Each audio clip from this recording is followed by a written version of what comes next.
Hello everybody, this is Roger with Roger's Reviews, and today we're going to be talking about the Vermeer BC 1000. It's a 10-inch brush chipper. I had one of these probably for, I'd say,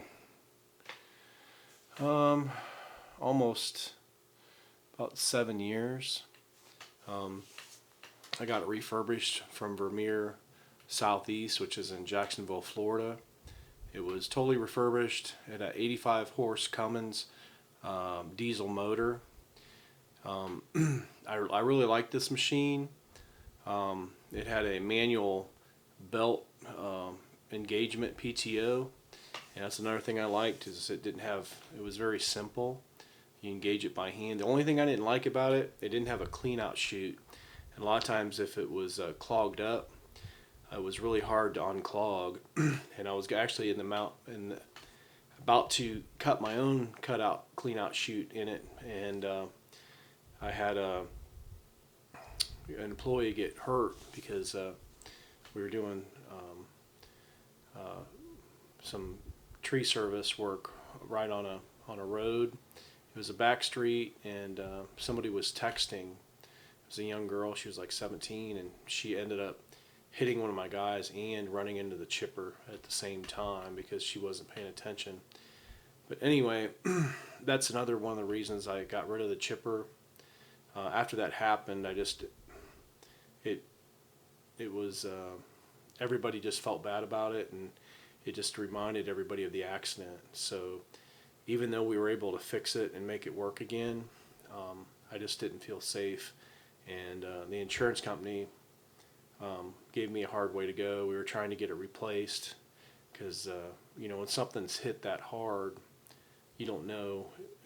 The internal parts are spinning so quickly. If there's like a tiny fracture or a split in the metal that you can't see, and then you have a drum, a big heavy drum with blades on it spinning at over 4,000 RPMs, and that thing comes apart and there's people around it, it's not going to be pretty. So I ended up, the insurance company basically gave me less for it than I bought it for, but they also helped me with the rental. So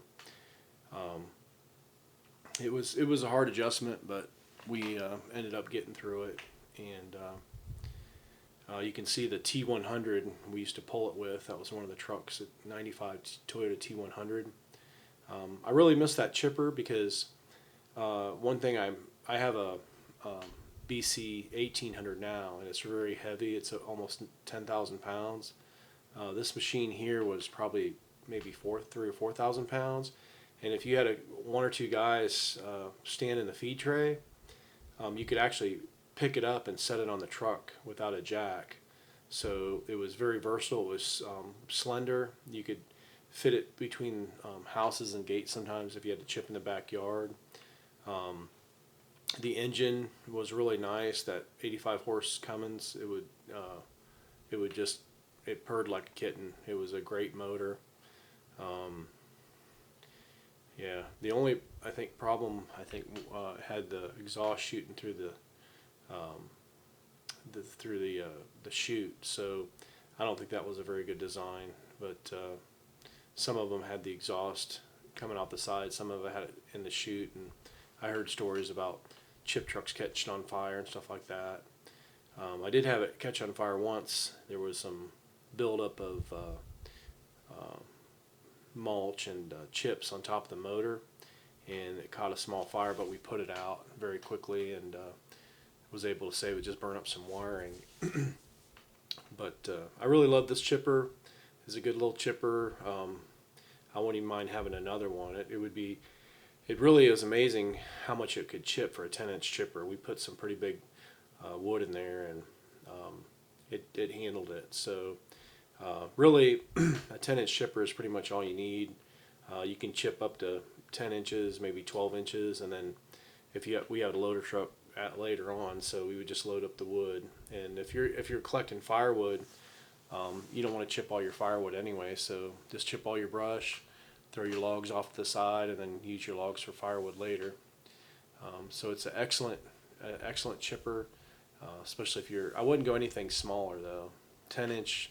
If you have a tree service, 10-inch would probably be my cutoff point. Anything smaller than that, you're going to have problems. This thing you can feed with a compact loader if you're delicate with it, and you can feed it pretty well. Like I said, it's a smaller chipper. If you take care of it though, it'll last you. And like I said, if I had a chance to get another one, I probably would. But I think that was around a 2000, maybe the 2002 model. It was a Vermeer BC 1000.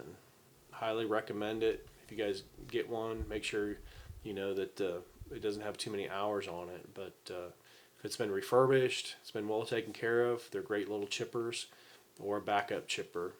Or if you're starting your company and you need something to just to get started, this is a great little chipper. Like I said, I wouldn't go much smaller. I would go with a 10-inch on up, and you'll be very satisfied. This is Roger with Roger Reviews. If you like this review, give it a thumbs up, smash the like button, and subscribe. And I'll be coming out with a lot more videos. I try to do videos on stuff I've owned in the past or I have a lot of experience with. I try to give you information so you can make a better buying decision. All right, peace.